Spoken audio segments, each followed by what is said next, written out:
The Senate Health Committee to order. Senator Hatchett, would you give us a great blessing for this afternoon? Thank you, Mr. Chairman. Let us pray. Heavenly Father, we thank you for waking us up this morning and bringing us here. We ask that you continue to guide us and let us do your will here under the gold dome. In Jesus' name I pray. Amen. Thank you. Our chairman's over to House Health Committee, I think, or no, House Judiciary, so no telling how long he'll be gone. So we're going to get started with Representative Belton. If you want to go to the podium now. This is House Bill 395, and the LC I have is 364679S. Is that correct? Okay, and this committee, save for a freshman or two, very familiar with compacts, so we don't have to spend 2 hours on that part of it. So just give us a brief overview if you don't mind. Thank you, Mr. Chairman. Again, this is a compact for the counselors. The reason why I brought this is because the Pentagon has directly requested it because of the military spouse licensures. It's so important to them. This backed by the Counselor Association. I have the executive director outside if you want to hear from her. But basically, they definitely want to go ahead with this compact. One thing about this compact, it'll help a lot with telehealth, which is of course so important, especially to rural Georgia. And one of the things that people don't think about is this would help as well with a disaster. Let's say you have a God forbid, a school shooting or a hurricane or a tornado in Florida or something like that. Well, this will allow Georgia counselors to directly help those children or people in that state immediately. They wouldn't have to go through any licensure. So it helps not only rural Georgia, but it can help other folks in disaster areas. We talked about with the chairman about the issue he had yesterday, and I think we've worked that out. And I hope I'd like to ask you if you're favorable consideration after questions, sir. Does anybody have any questions? I'm not seeing any sign. All right, wait a second. You're too quick. Let me get your mic on. 13. 13. Okay. We had an issue with one of them where we added some extra language one time, and we had to come back and redo it the next year. Do y'all remember that? Or? So is this the same language that everybody's doing? Yeah, yes, sir. We had to vet this with GBI, with FBI. That's why it's a substitute. We had to take out 3 different words. And Senator Chiropractic knows all about those 3 words. Next year, probably.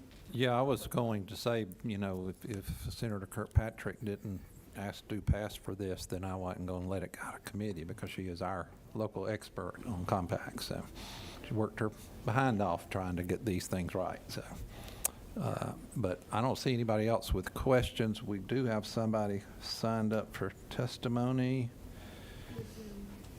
via Zoom. Dominique Marsalek.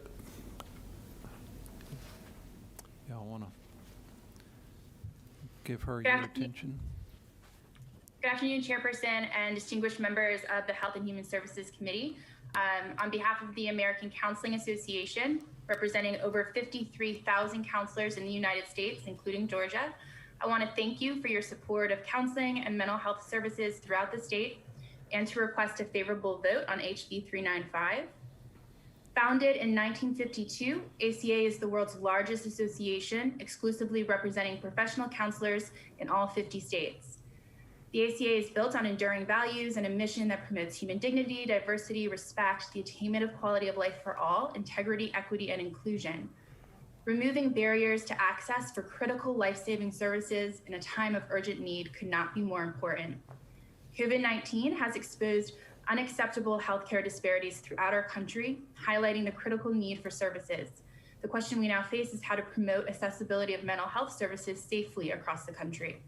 The Counseling Compact is the most viable way of achieving this goal. The Counseling Compact preserves the authority of each member state to protect public health and safety through existing state regulatory structure. And unlike national licensure initiatives that supersede state authority, an interstate compact allows a member state to continue to determine requirements for licensure and maintain their scope of practice. We do not anticipate substantial costs for states participating in the compact, and in addition to little adverse fiscal impact, the Counseling Compact will benefit clients and the counseling profession by enhancing mobility for counselors, increasing access to care for clients, ensuring continuity of care when clients or counselors relocate, allowing military personnel, spouses, and families to maintain certifications when relocating, and preserving and strengthening your current system of state licensure. Finally, by ensuring the sharing of investigative information among member states, the Counseling Compact allows state regulatory boards to better protect the public. The American Counseling Association strongly urges a favorable vote on HB 395. Thank you. Anybody have any questions for our speaker? Thank you for your testimony. Appreciate you being here. Thank you so much.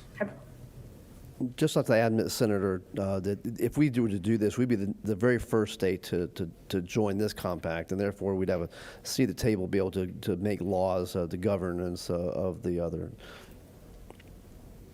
Yeah. Senator Counsel, you have the floor. Representative Belton, you are the compact representative apparently on everything. I am trying to absorb why this is important. I mean, on some of them, on the audiologist, it was because we don't have enough in Georgia, and it allows us to have out-of-state folks, provide audiology, I guess, to Georgia. This one, are we short on counselors too? There's not even other states that have the compact. Are we allowing people, or are we kind of reducing our license requirements to just let other states determine? And No, so we're actually raising our requirements because of this compact. And actually, there are too few counselors in Georgia, especially in the rural areas. So, and again, the Pentagon wants this a lot. Actually, it's one thing that people don't talk about a lot, but the military is one of the leading needs because of PTSD of counselors and psychiatrists. Well, I think we're the #1 in the nation because of the things they have to deal with. So the military greatly desires this bill, sir. so is counseling something that you can do by Zoom, I guess, or whatever? Yes, sir. And if you, again, I have the executive director out here to talk to that issue if you'd like her to come in. Why do we need to be in a compact instead of us just passing a law that says we allow, duly licensed counselors from other states to practice here? Because then we would be giving up our sovereignty. Then we would be giving up our rights to. Utah's done that, actually. They've said, we'll take anyone. Any licensure you have, we'll take it. But then Georgia would truly lose their sovereignty. We would not be able to control anything or any licensors out there. The other thing this does really well is that if we have a problem, let's say there's a bad counselor in Arizona. If they're part of the compact, we would know about that bad counselor because they'd be oversight with their board. But if that bad counselor was not in a compact and moved to Georgia, you would not necessarily know that person was a problem. So it actually brings more accountability, sir.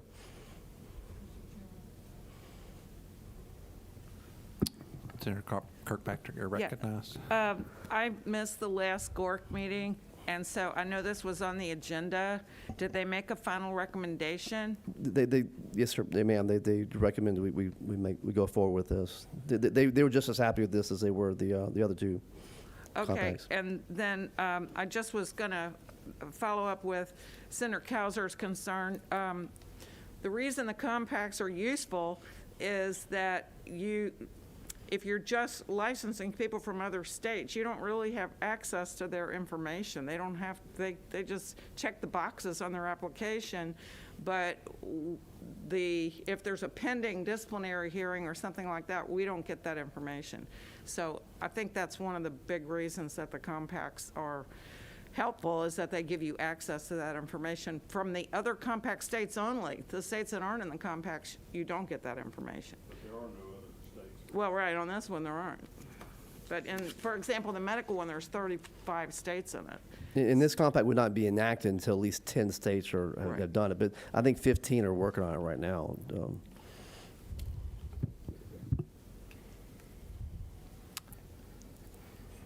Any further comments, questions? I'm not hearing any. The chair is open for a motion if somebody has one. Have a motion to pass from Senator Orrock. Is there a second? We have a second from Senator Kirkpatrick. Any further discussion? All those in favor of the Senator Orrock's motion on due pass for House Bill 395, Committee Substitute LC 364679S, please raise your hand and keep them raised until our folks tell you we've got a count. Are you guys voting against this? Are you voting for it, or you don't know we're voting?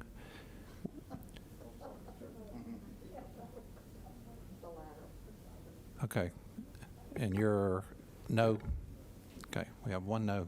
Everybody else was yes. Nobody's disagreeing with my count. Okay. Thank you. Thank you, sir. Is Chairman Watson carrying this along with the other one from last year? Who's carrying it? Oh, you're carrying it? Chairman Huffstetler's carrying it. And I'm going to reach out to Chairman Hawkins and see if he's around. I know he's at that judiciary meeting, but we need to let him know that we're ready for him. So give us just put us on break here for just a minute there.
Order, and Senator Walker is on, are you on 5, it looks like. Is going to present House Bill 119, LC 338510 is what I have. Yes, sir. Okay. I've been asked to carry this in the Senate and haven't studied it greatly, but it's so straightforward, I think I can explain it.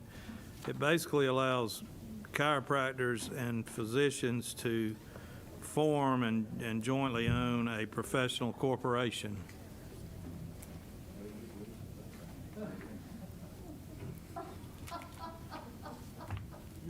I knew that would happen. You can go up, but don't say anything until Senator Walker gets through talking, okay? No problem. That's all it does, Mr. Chairman. Okay. Doctor, he's done a great job summarizing your bill, but we'll give you at least 30 seconds to tell us what your thoughts are, since you've made the trip over here. Appreciate you coming. As I was with Chairman Watson, we were coming back over here together, and House Judy was taking longer. When you get a bunch of lawyers together, everybody's got to say a word. Yes. Right, Billy Counsel? sir. Chairman Counsel. Oh, no. Okay, so you're on, what, 305? 119. 119, okay, I'm sorry. Yeah, this bill just allows chiropractors to practice with physicians in a group practice similar to what optometrists and ophthalmologists do. It does not expand any roles or any expansion of practice for chiropractors. It's just you know, a business arrangement, which right now they have to form LLCs, then they have to have a managing type situation. So very simple piece of legislation, and nothing hidden about this bill. That's it. Thank you. Let's see if there are anybody with questions for the author. The lawyer in the room has a question. If I could ask just 2 or 3, because without getting permission every one, is that, you got That's others lined up? perfectly okay, and then I will let you know if I get tired of it. I didn't want to disrespect the chair, but if there are other people that had questions, I'd behave. All right, so we've had this experience in Athens With this? years ago. Okay. And, they weren't in a PC, but there was a doctor right across the hall from a chiropractor. Mm-hmm. And their scheme was it justified health insurance to cover the chiropractic care if the referral was from the doctor. Okay. Is that what this is about, to help?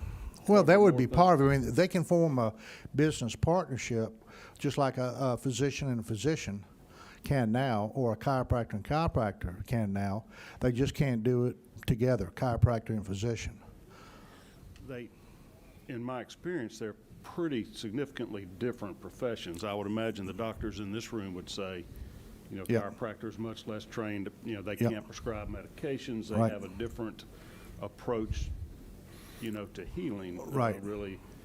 So they don't seem like it's quite, an ophthalmologist and a obstetrician or I have friends that are orthopedic surgeons that actually will from time to time refer to a chiropractor before surgery, because it's most of ours creed is always do what you can. Surgery's the last step.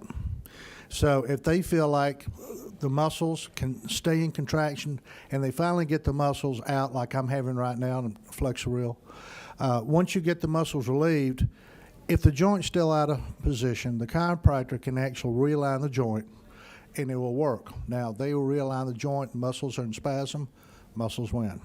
But this is just, sometimes some physicians will use this as a step prior to telling the patient, I've got to do surgery on you.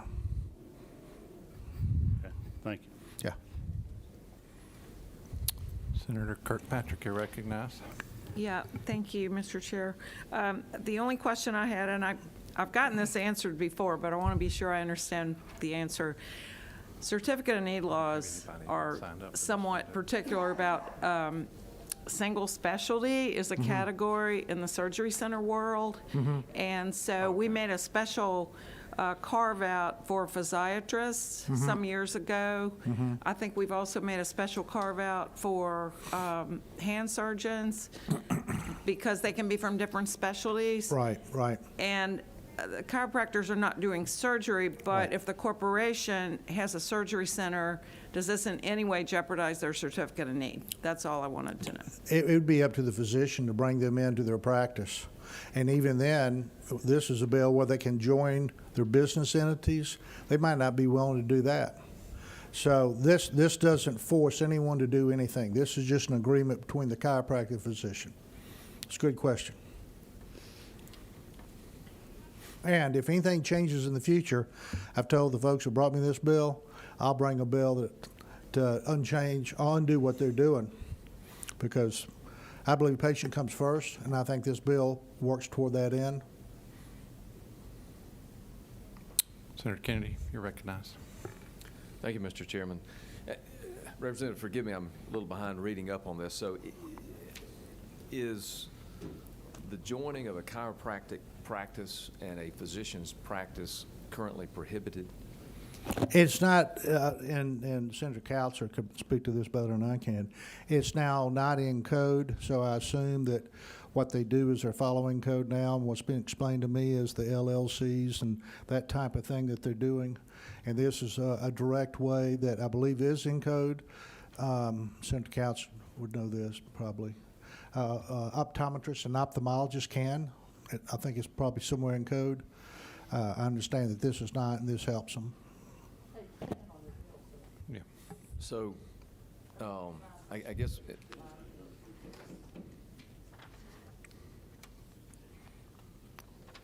so it sounds like, and maybe I don't know if somebody can help me with this, but it sounds like perhaps it's maybe prohibited now, or it's at least not allowed.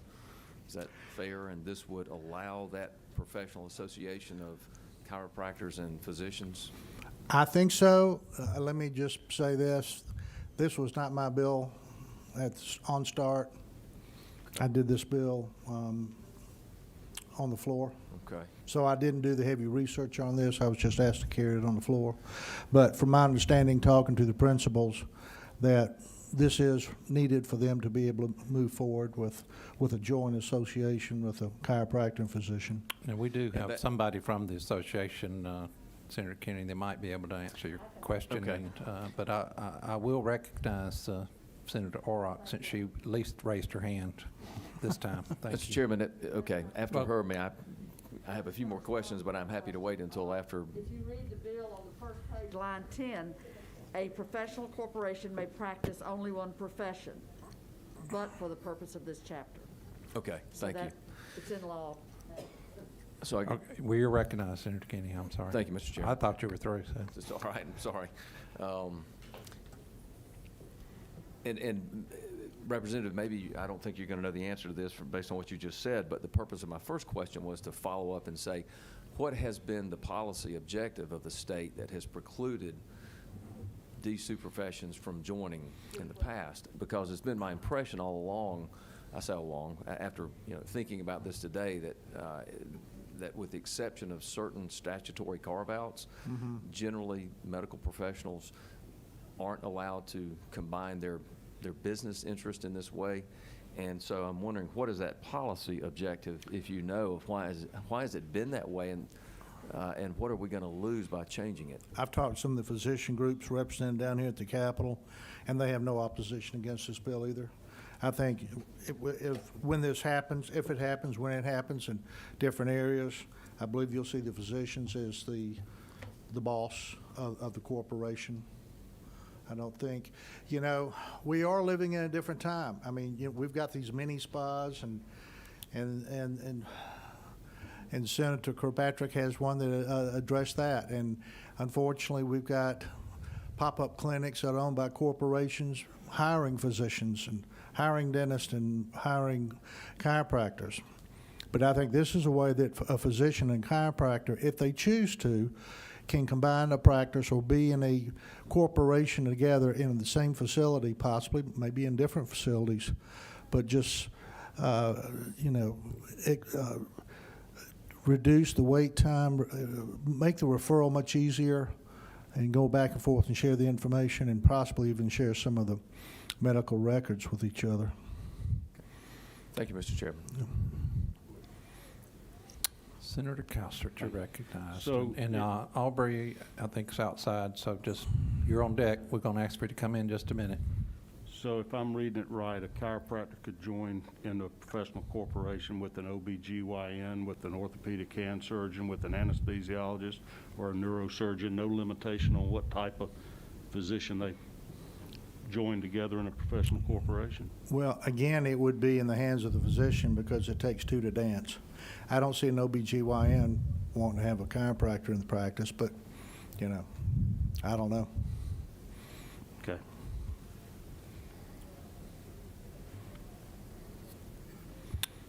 All right, why don't we, if you want to just sit aside for just a minute, and we'll hear some testimony. I'm sorry, could I just ask one more question? For Chairman Hawkins? Okay. I'm sorry. She wanted another bite at the apple. I'm sorry. I'm That's just okay. not. It's all right. I want to be sure that I understand this, and I understand that it wasn't your bill to Yeah. begin with. When it comes to pain clinics, Uh-huh. I'm trying to understand how that would work.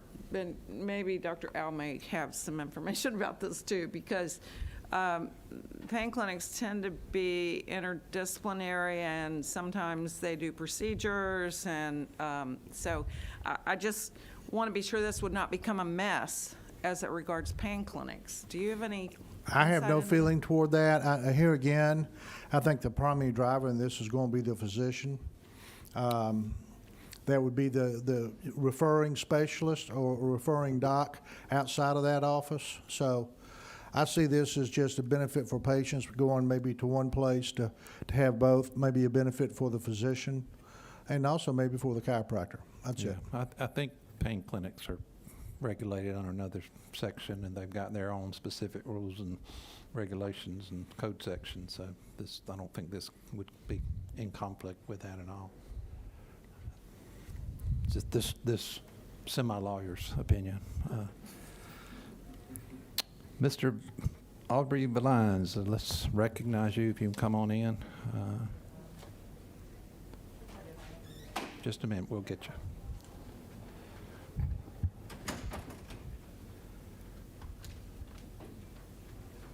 If you would, just state your name Yes, and sir. who you're representing this time, and for the record. Thank you, Mr. Chairman, members of the committee. I'm Aubrey Valines, and I'm the General Counsel of the Georgia Chiropractic Association. This bill simply enables chiropractors and medical doctors to practice together if they choose to do so. Right now, we set up many practices where they're already practicing together under MD-DC corporations, LLCs, advisory things, all kinds of things. It does not change their scope in any way. It passed unanimously in the Committee Regulated Industries in the House, unanimously in the House floor. If there'd been any opposition from the Medical Association, we would have heard it. But it doesn't change their scope or how they practice in any way. It's simply setting up a business entity to give them another entity to function under. Right now, we do set up corporations under different corporate structures, and they're already practicing together. This just gives them an additional way to practice together if they so choose. Does not change their billing. Stark laws still exist. Federal Stark laws about kickbacks and rebates still exist, would still apply here. So that's not an issue, but I'll be happy to answer any questions I can answer. Thank you. All right. Anybody have questions? Senator Counsel. So does this allow the chiropractic services to be billed under the physician's bill, since it's just one professional corporation? You know, how a corporation bills, I assume they would set that up, but it could not be set up where you're commingling things and you have rebates and kickbacks and referrals in there. That could be done. If the physician is billing the services, as you know, normally on that Medicare list, it shows how it's being billed, and then up inside of that, it shows who's delivering the services. It's broken down. Doesn't change that at all. It doesn't change that at all. It would still. It wouldn't be a kickback if you're in business together. No, it would not. So, But I it- mean, If I could, at the bottom of that form, it shows the entity it's coming from, and in this part, it breaks it down as to itemize who is delivering the services, what the services is. That doesn't change, that still exists. And as I said, we do these all the time. We're just trying to give them another option in which they can function in a business another way. I can't tell what number you're on. Okay, thank you. You're recognized. Thank you, Mr. Chairman. Mr. Chairman, I feel a lot more comfortable now. At the appropriate time, I'd like to make a motion. Okay, thank you for letting us know. I'll let you know when that time is. Senator Al, did you still have a question? Okay. Okay, and I see Senator Kennedy is. Thank you, Mr. Chairman. Thanks, Mr. Valines, for being here. So, Yes, sir. when you say this is done all the time and it's currently being done, help me understand what that means practically. Are you saying that physicians can operate through a particular corporate entity and chiropractors can do that can be owned by one then parent corporation such that there Right. is common ownership interest of the subsidiaries? Right, they're done many different ways. Generally, what we call, it's called an MDDC corporation, and where you separate the administrative duties from the professional duties and set up things in the corporation itself. They also sometimes will have 3 separate corporations in which they have a managing corporation that pulled in. I've had 2 medical doctors and chiropractors call me during the session and say, can you go ahead and set up an MDDC? I said, why don't you wait and see if this PC sets up, then go to your accountant and see if this is better for you or if the old MDDC is a better entity, because I'm not an accountant. I said, but just to give you an option. I said, I don't have time to do it anyway. So yes, sir. So based on what you know now, what would you anticipate the benefits being to the physician or the chiropractor with this model if it's allowed over what the current models that are allowed are? I think it's more expeditious, it's less costly for us to do that and not set up 2 or 3 corporations or not set up management entities. And again, it's an option for them, and we send them to their CPA and let them look at it and let them decide as a business model. And again, this is not a scope of practice issue, what is best for them. Okay, thank you. Thank you, sir. All right, we'll recognize Senator Hatchett. I have a quick question. It says that they may organize and jointly own a professional corporation with physicians. I guess my question is, when they organize and join, are they then required to continue to provide chiropractic services, or does this just allow a chiropractor to organize and join and invest in a physician's group or vice versa and not even provide the service, the chiropractic service or the physician's services? No, they would be organizing and joining as chiropractors practicing chiropractic inside that corporation. And okay. That's it, yes, sir. I think my visual is just a multi-specialty organization. It's got an MD and it's got a chiropractor as the options that you get. I mean, we have multi-specialty groups, just about all types. And I mean, I think that's Yes, Mr. exactly Chairman, what this would be. Just like with the optometrists, the ophthalmologists, podiatrists, land surveyors, engineers, it's done several different places throughout the law. All right, since Chairman Watson walked in, everybody wants to ask a question all of a sudden. They're just showing off to the chairman, I think. Senator Hufstetler, I saw you first. Okay, so Harbin Clinic in Rome, which is the largest private physician group, has a couple of chiropractors in there. I don't know if Longstreet does over in Gainesville or not, but how is this different than that? Well, I don't know how they're functioning, but they could be functioning as employees. That's what I would imagine. They're employees of the Harbin Clinic. They also could be functioning as independent contractors. Chiropractors and MDs work together every day in this state and are in different. This just gives them another way to do it, and I would imagine they're functioning as employees in that situation. I think that's right. Okay, Senator Orrock. Thank you. It's true, as we've talked about the advantage to the chiropractor or the physician or the mutual shared advantage, but it's also a plus for patients. in my opinion. One-stop shopping. Exactly. And as someone who goes to both physicians and chiropractors, and I've been referred to a chiropractor by an OBGYN, contrary to an earlier assertion today, when you're having some back issues, when you're carrying a pregnancy is not atypical at all. And I did not want to do that without my OBGYN's consulting with them. So it's a big advantage to I would patients agree. as well. Thank you, Senator Orrick. I would agree with that. I'm going to ask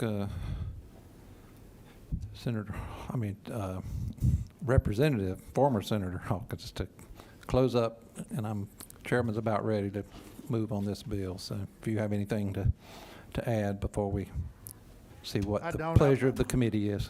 I don't. I appreciate the questions of the committee. I think all bills should be vetted well. I think we have on this bill. And like I said, if there's something here unforeseen, I'll be back before you next year or the year after fixing whatever was unforeseen with this one. Thank you. All right, and I think I will recognize Senator Jackson. Thank you, Mr. Chairman. I would like to do pass. On LSC 338510, is that it? That's it. 338510. Yes, sir. That's the Yes, sir. correct bill. And we'll have a second from Senator Orrock. Any further discussion? Hearing none. All those in favor of do pass motion, please raise your hand and keep them up until we get them counted. Are y'all counted? Okay. All right. Reverse like sign. Looks like 3. All right. Thank you. Got a majority. The bill does pass, and I'm going to turn this over to our chairman, who's still alive after a visit with House Judiciary. And maybe the two dentists can do a TMJ clinic next. Oh, that's right.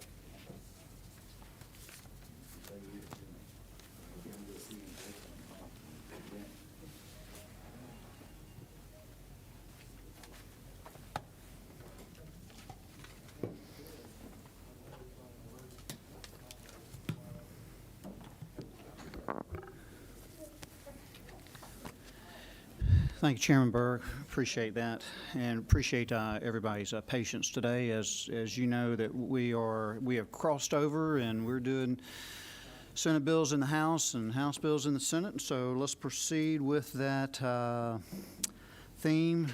This is Senator Lee, Representative Hawkins' day. And so we're at House Bill 305.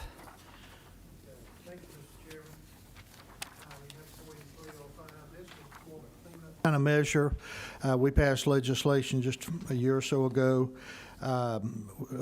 addressing massage therapy and rewriting their bylaws. And this was left out. It was caught by the AG's office, and they were advised to include some wording on their educational programs and who certifies those.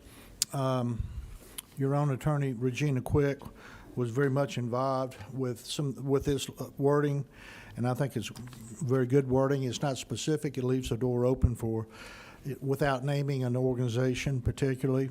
There may be more organizations in the future. And, you know, in the old days, and not too long ago, boards could write rules and upon a 90-day public notice adopt those rules. That's been a little bit dampened in the past few years with lawsuits being brought against board members and boards. So now we're doing this through law. Back in the 90s, when I would come here and testify on health care bills, we had a lot of these, and so we're going back and forth, but that's fine. But all this does is it just puts into code the definition of the certifying program, and then on the second page, the instructor is also then certified by the organization. So just like the dental organization, the medical organization, our courses are certified The courses need to have correct information, and they need to be delivered by instructors or speakers that are capable of giving that information. So as a protection to the public, we follow that path, and that's what this bill is doing for them. Thank you, Representative Hawkins. So we do have one person to testify, Stan Jones. If he is in the hall, we'd love for him to come through the door. Wow. Doorkeeper is on top of things out there. Thank you, Mr. Jones. The floor is yours. Yes, thank you. Stan Jones, Nelson Mullins. We represent the American Massage Therapy Association, Georgia chapter. We have been intimately involved in rewriting the statute in 2019, and we would like to have this express authority added to the board's power to pick a national certifying body. Thank you. Most of us who are here do remember this bet. legislation that's come through, and I think this is better language. We struggled with it last time, trying to get the language right, and I'm glad we've circled back, and it sounds like we've done it this time. So I really appreciate that. Does the committee have any questions for Mr. Jones?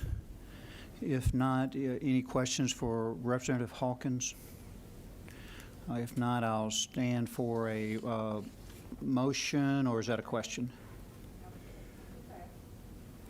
Do pass by the minority leader, Senator Butler, and we're on, there was no substitute, so we're on, House Bill 305. Thank you. You're good. And do I have a second? Second by Senator Kirkpatrick, and all those, and I don't think this is going to be controversial. If I hear a nay, I'll put the hands up, but all those in favor say aye. All those with like sign against it. Okay, passes unanimously. Thank you very much. Thanks. All right. Continuing on with the Representative Hawkins Day, we are here with House Bill 234, and there was no substitute again, LC 460375. Thank you. Thank you, Mr. Chairman. I come before you again today with 234, House Bill 234. This is a complement to what Senator Hustetler and I did together last year. I actually worked on for about 4 or 5 years with the help of Vince Wigan sitting in the back of the room. At the time, we only could address the issue that we could address and not include Erisa. As I think you all know, Erisa is the Employee Retirement Investment Savings Account. Nowhere in there does it describe insurance, but the federal government saw fit to include that in the Erisa writings. So presently, we cannot write anything into law that addresses or gives our insurance commissioner the ability to oversee employer-owned insurance policies. So this bill right here sort of surgically goes in and comes from an angle that other states have done. It will be the 5th state. We won't be the first. But what it does speak to is allowing the employer, the owner of the self-insured plan, to opt in at his discretion to the Patient Protection Act, which allows the arbitration portion of that to engage for the benefit of the patient. Last year's bill, we left 60% of Georgians behind because of the federal mandated Erisa Act. This bill allows an opt-in for more Georgians to be protected by surprise bills and end up one of the greatest causes of bankruptcy, help avoid that bankruptcy problem for those patients. I can tell you that the insurance commissioner's attorney, Greg Conley, is outside. The insurance commissioner's office is in favor of this bill. I've actually talked to the commissioner myself about this. They feel the pain of not being able to answer and help patients when those patients are denied coverage on procedures that in times actually are, when we do a pre-cert, we're certified to do it, and then sometimes insurer says, oh, no, we made a mistake, we changed our mind, whatever. The patient gets stuck with the bill, okay? So this is going to help avoid that for those self-insured plans. And again, let me stress, it's an opt-in. We're not forcing anyone, any employer, any insurance company to do this. Just make it available and then let the free market take over. That's it. Any questions?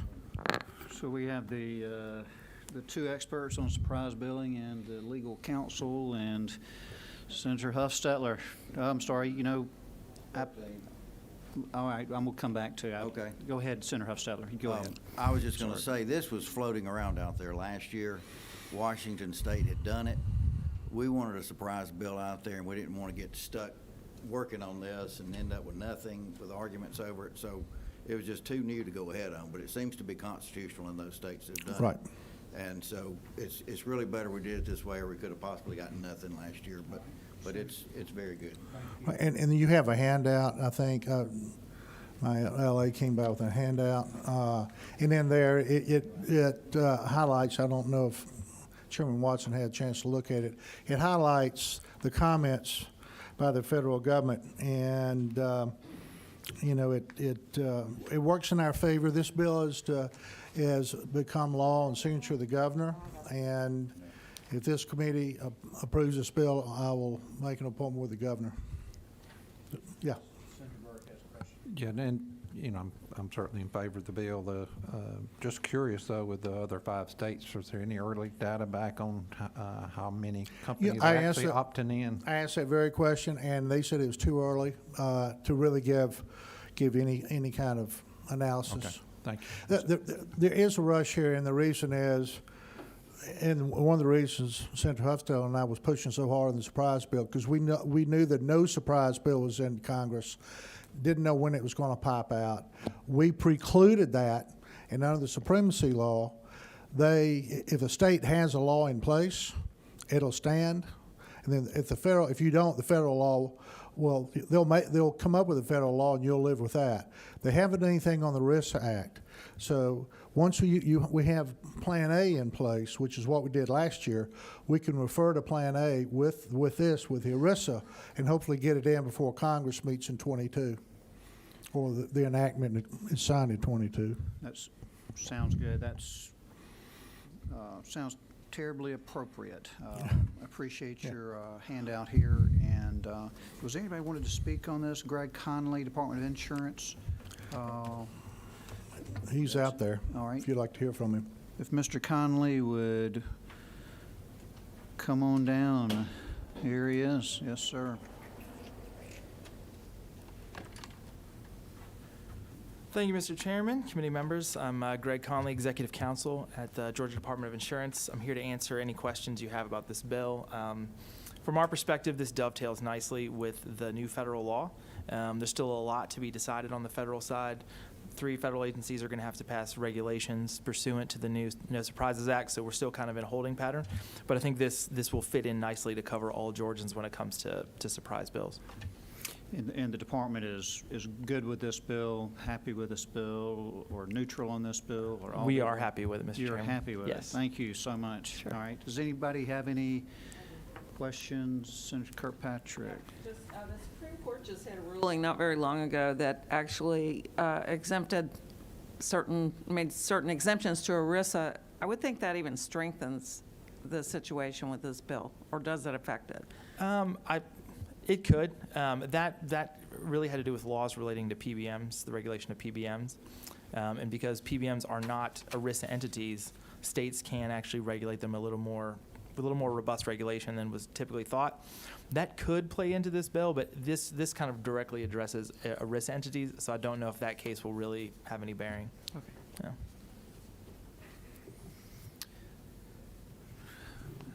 We are ready for a motion. Recognize Chairman Burke. Move do pass, Mr. Chairman, House Bill 234, LC 460375. All right, and Senator Kirkpatrick has her hand up first, so she'll be the second. And Could I ask a question? Certainly. 14. If, from the summary language that we were provided, The bill provides that a self-funded healthcare plan may elect to initiate its participation on either January 1 or on the first day of such plan's plan year. Is that as restrictive as it sounds, 2 days out of the year? Does it really mean, that's just a summary, I'm not reading from the bill, so.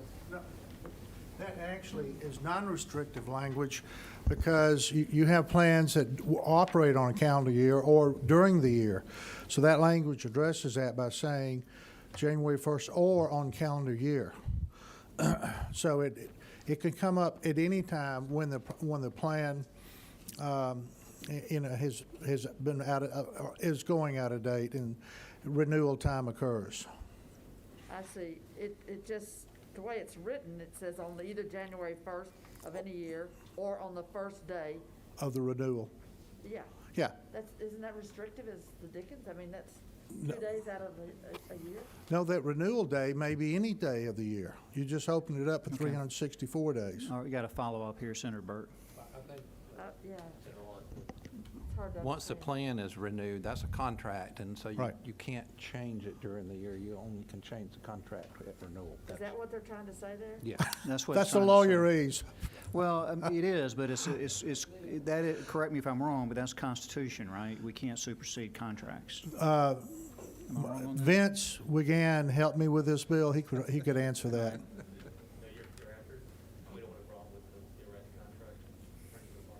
All right. So yeah, I've been in judiciary long enough to, So